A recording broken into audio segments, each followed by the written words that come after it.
I'm Andrea Giles, and you're listening to the Heal from Infidelity podcast, episode number 26, Anchoring to What You Know. Hello, and welcome to the Heal from Infidelity podcast, where courageous women learn not only to heal from their spouse's betrayal, but to become the boldest, truest, most decisive, and confident versions of themselves ever. If you know there's more for you than the life you're currently living, but don't quite know how to get there, you are in the right place. Stick around to learn how to create a life that will knock your own socks off. Is it possible? It is, and I'm here to show you how. I'm your host, Andrea Giles. Are you ready? Let's dive in. Hey everybody, I hope you're doing well. Today it's a beautiful sunny day in Montana, even though it's like 10 degrees outside. So before I dive into this week's content, I just want to tell you a little bit about my past week. I had a mind-blowing past week. So I took the week off of coaching and I flew to California, to Santa Barbara, California by myself, rented an Airbnb, and attended a 3-day virtual workshop all about business and coaching and really stepping in more fully into who I am as a coach and what kind of practice I want to build and all of those really important things to consider as I continue growing. And it blew my mind how different I am, how different my life is from not very long ago. There are so many moments during that training that I had to just pinch myself. I can't believe that this is my life. If you would have told me not many years ago, when my life felt like it was falling apart, that I would be able to be where I am now and coaching all day and teaching and leading, I would not have believed you. Yet here I am. And I want you to hear this, that there is so much goodness in front of you. There is so much good in front of you. Wherever you are, whatever you're facing right now is not the end. It is not the end. In fact, it might just be the springing off point for the best life possible. And I believe that to my bones because I'm living it. Okay, so now on to the content, okay? Anchoring to what you know.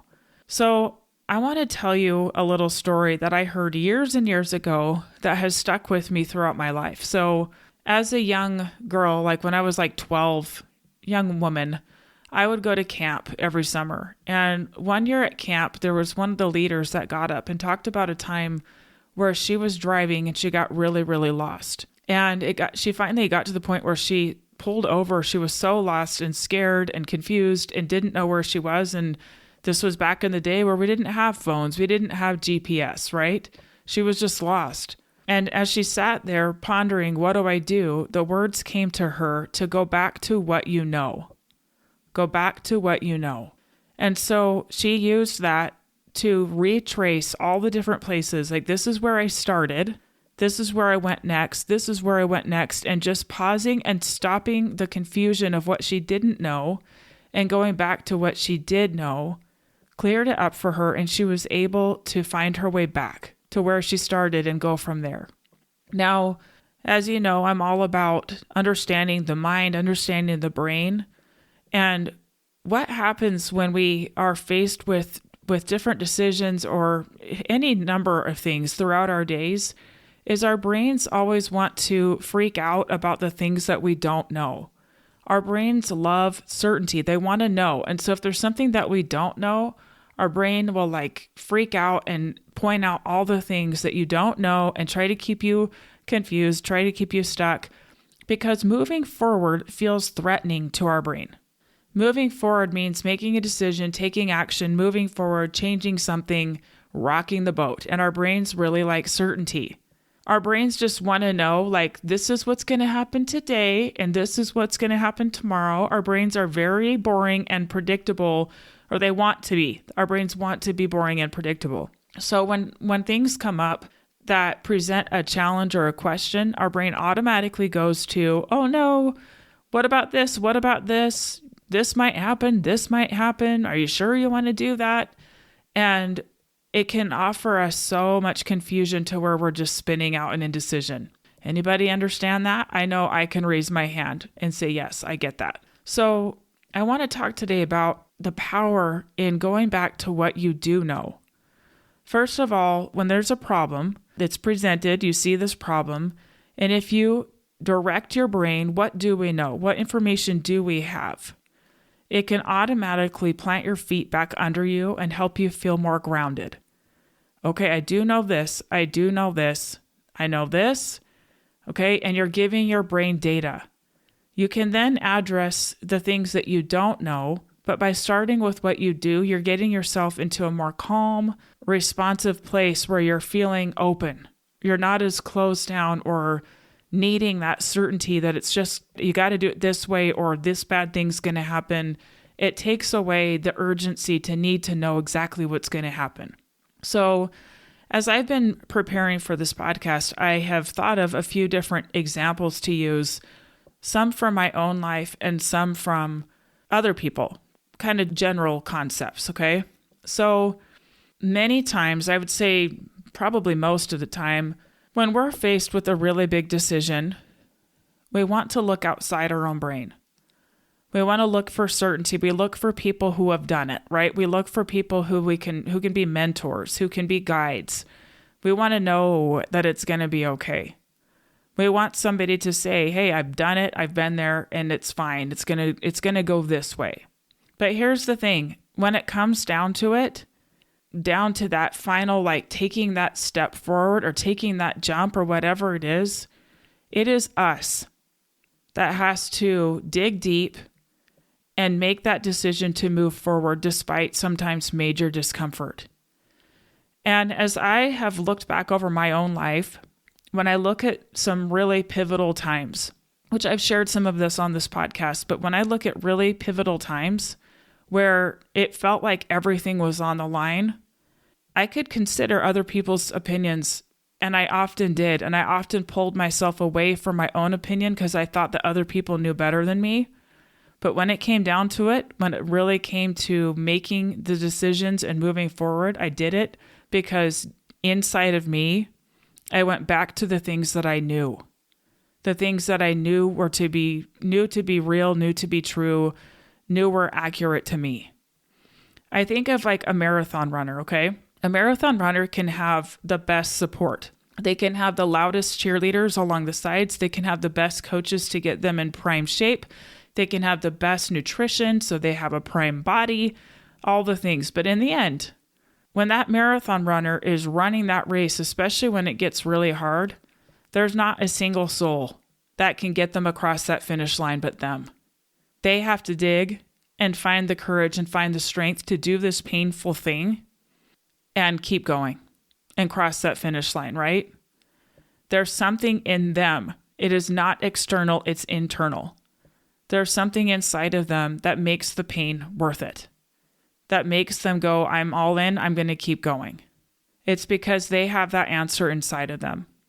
I'm going to share with you two different examples from my life. I've touched on both of them before, but I'm going to give a little more detail here about two decisions that I made that had very big impact on my life and the life of other people, and kind of where I was at in the decision-making process and where I got to be, where I needed to be when I finally made the decision, okay?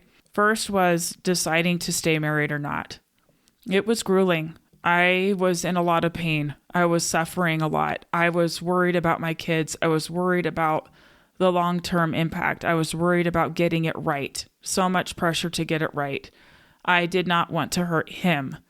I did not want to go down the road of having a separated family, having divorced parents and being divorced myself. Like, I had so much drama about it. I was terrified, so much fear, so much doubt. And I had people all over the place telling me their thoughts about it, telling me what they thought. And it was on both sides. You should definitely end the marriage. And then I had some saying, no, you definitely should not. And I felt so confused. And often when I felt confused, I would go ask a trusted person, well, what about this? Well, what about this? And looking externally for wisdom and for answers. And guess what, my friends? That only goes so far. It can be so helpful, right? Different perspectives can be so helpful. But ultimately, it comes down to you. And what I what I wish that I would have known then, that I know so much more powerfully now, is that I always knew the answer. It was always there. I always knew. I prolonged my pain, probably even the pain of the people around me, because I hung out in indecision.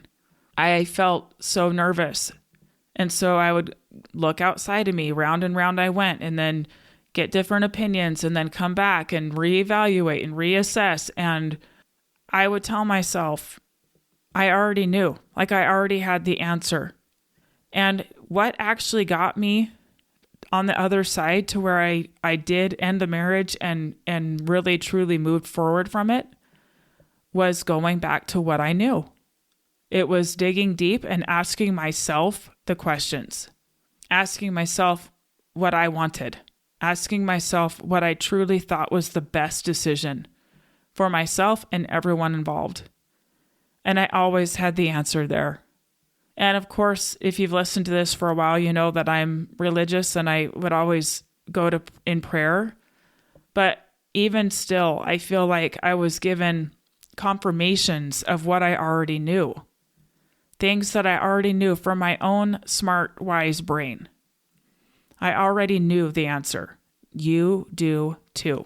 It's in you. It is not outside of you. Next situation. I was trying to decide if I was going to marry my current husband. And a little backstory, I've talked about this a little bit, but our dating was not smooth sailing. It was not easy. And we both had a lot to work with. I had been divorced already, but my first husband was still alive. And so it was while we were fairly newly dating when my first husband died. And you can imagine that threw me for a whole new loop of a lot more things to work through, a lot more things for my kids to work through. It was really a tough time. And he thought that he was more prepared to move forward than he actually was. And so we would get warmer and then he would pull back or I would pull back. And there were times where I'm like, I don't know if we're going to make it. I don't know. Well, fast forward a couple years and we had kind of stopped talking as much because I felt like I needed a little space from it all. And he came to me and he proposed. He flew to where I was, he proposed, and he told me that he was ready to go all in, that he was ready, and would I go with him? And could I marry him? And I felt, in that moment, I felt peaceful, I felt comfortable, I felt like, okay, it's time. And he left to go back to Montana and my brain completely freaked out. It was like, wait. What if he says he's ready and he's not actually ready? What if I think I'm ready and I'm not actually ready? And you know what? In reality, I knew that it was going to be hard. I knew that it would be probably easier not to. It meant picking up my kids and moving. It meant taking on 5 more kids and moving to a really tiny community, and some things there that I knew would be hard for me. It meant saying yes to all of those things. And I kind of freaked out and I wasn't sure. And I went round and round in my mind of what I wanted. And is this really what I want? Is this really the best thing? Is this right? I was so scared to make the wrong decision.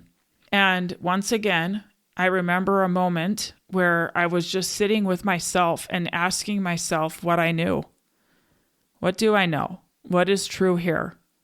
And I remember very clearly the words, you already know the answer. It's okay. And I did know. It was okay. And even though we sometimes think that saying yes to things means that it's going to be not super hard, it's going to go well, it's going to be smooth, right? No, I was saying yes to something that I knew was going to be hard. I knew it. I knew that it would require massive growth on my part. But I had the answer inside of me that it was okay, that it was good, move forward. And so I did. And I did move to Montana, picked up my kids and we moved. And guess what? It was hard. There were some hard things that happened. It wasn't easy. There's still hard things that happen, but the point is not to avoid hard. The point is to live on purpose with your eyes wide open, knowing what's going to be hard and learning how to manage your mind there instead of living at the effect of everything around you. It's choosing intentionally. Okay, so what do you know? How do you even access what you know? I'm going to give you some ideas about this, okay? One way to find what you know is to go to what your values are. What are your values? The core values that you have probably lived your whole life by. When is the last time you checked in with yourself about what your values are? So one of the reasons why I find values really valuable is because when we are spinning out in confusion and is this the right thing and what should I be doing, knowing what our values are, those can be like a pre-filtering.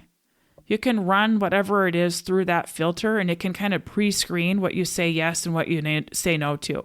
So I'm currently working with a client who we've discovered through one-on-one coaching with her that her 3 main values are collaboration, connection, and purpose. And so in the past, she can find patterns of where when she stepped out of that, when she said yes to things that did not line up with those values, the outcome was not great for her. And so now moving forward, she uses that as a filter to what she says yes to. So if she is being asked to do something that takes her away from connection or collaboration, she says, no, that is not what I want. And she doesn't really have to think that much about it because she already has that protective filter in place of checking with her values. Along with values is thinking about what your priorities are. What are my priorities? Does this line up? Sometimes it can be an easy yes, sometimes it can be an easy no. So knowing what your values are, having a pretty good idea of what your values are and what your priorities are, will help you to know what you're willing to say yes to and no to. You can trust those values. You can rely on them. They can be like a trusted friend. Now, how do you find out what your values are? Go back in your life and find times where you did something that felt scary. Why did you do it? When it would have been easier to turn and run and say no, why did you step forward? Why did you say yes? Why did you do it? It's probably tied to your values. There's an answer in there. Why did you say yes? Who you wanted to be in that moment is what your value is. One of your values. So for this particular client of mine, she said yes to writing a book, even though it was scary and hard, because it felt intentional, like she had purpose. It was serving a purpose. She was doing something that made her feel like she had purpose. So she did this scary thing, okay? Go back, look at the clues, gather clues from your life. Those things will serve you really well in what you're willing to say yes and no to as you make big decisions in your marriage, as you make big decisions in relationships in general. What am I willing to say yes to? What am I willing to say no to? Another thing to do to kind of find what you already know is getting a pen and paper, putting at the top of your paper a question that you want answered that your brain is spinning out about. And then begin with, what do I already know? Get it out of your brain and onto paper. What else do I know? Ask good questions. Ask yourself good questions. What else do I know? And what else? And how do I know that? How do I know that? Keep going. Keep digging. You're like mining for your own wisdom. Do this first before you spell out all the reasons why it's not going to work. All the reasons why it's a terrible idea. Starting with what you know first will give you certainty and your feet under you before you hear the objections. Okay, it's like setting the stage for you. So if you think about a toddler and an adult, a toddler is kind of like the voice in your head that's telling you all the things that you don't know. Maybe it's a teenager. I don't know. Toddler or teenager, depends on the day. The toddler's going to whine and cry and tell you all the things that are wrong and that they're hungry and thirsty and don't want to go to bed and how long till we get there, all the things, right? The toddler's going to be making noise and yakking at you. Where the adult brain comes in is giving certainty to the toddler. The adult in the room is in command. The adult is in charge. Even if the adult doesn't have all the answers, the adult can still give certainty to the toddler by telling them what you do know. I don't know what time we're going to get there, but I know that when we get there, we're going to go eat here. Okay, that's just a random idea, right? Like, it's just giving peace even around the uncertainty. Sharing what you do know. This is what I do know. I know that we're going to be okay. I know that I can be safe. I know that I can handle my own emotions. I know that things always tend to work out. What else do you know? What else is your adult brain trying to tell you? What wisdom does your adult brain have? That is your prefrontal cortex, the highest part of your brain that already has the answer. The toddler can get very, very loud because it feels threatened. The toddler feels threatened, like, I gotta know right now so I know that I can be safe. Our brains want certainty. A lack of certainty feels scary and threatening. I challenge you to sit next to that toddler brain. You're not making it wrong for being there. In fact, you can thank it. Like, thank you for trying to keep me safe here. You're not judging it for being there, right? You're just saying, hey, I see you. I hear you. This is what's real. This is what's true. This is what we're doing. This is what we can count on. This is what's happening. I promise you it will quiet that toddler. That toddler will feel safe to quiet down. So, wrapping this up, I want to tell you that whatever question you are grappling with right now, whatever you're wanting to know, you already have the answer. You really do. You already have the answer. You can take action on that answer. You can move forward. You can always change your mind. You can always move forward, collect new data, and take it back and reevaluate. But spinning in indecision, spinning in uncertainty will get you nowhere. Go back to what you know. Going back to what you know is the quickest way to actually move forward. It might seem counterproductive, right? It's not. It'll help you move faster. One of the leaders in my church, Dieter Uchtdorf, says, doubt your doubts before you doubt your faith. I want to add my own reiteration of that. Doubt what you don't know before you doubt what you do. Doubt what you don't know before you doubt what you do. Give yourself the benefit of the doubt first. Own your own wisdom, your own knowledge, the things that you know. I promise it's there. Stop looking outside of you. Take a breath. Look inside. You can always ask for advice, right? You can always ask for people's opinions, but in the end, you get the final word, the final say. The more that you know and know that you know, the more courage and strength you'll have to move forward. Because it's coming from inside of you. It's not coming from this external place. Okay, that's what I got for you today, my friends. I hope that you have a wonderful week. I'll be back next week. Bye-bye. Thank you for listening to the Heal from Infidelity podcast. If you would like to be kept in the know about upcoming free classes, new podcast episodes, and other ways of working with me, go subscribe to my weekly email. You can subscribe at AndreaGiles.com/lies-about-infidelity/. Again, it's AndreaGiles.com/lies-about-infidelity/. I will see you next time.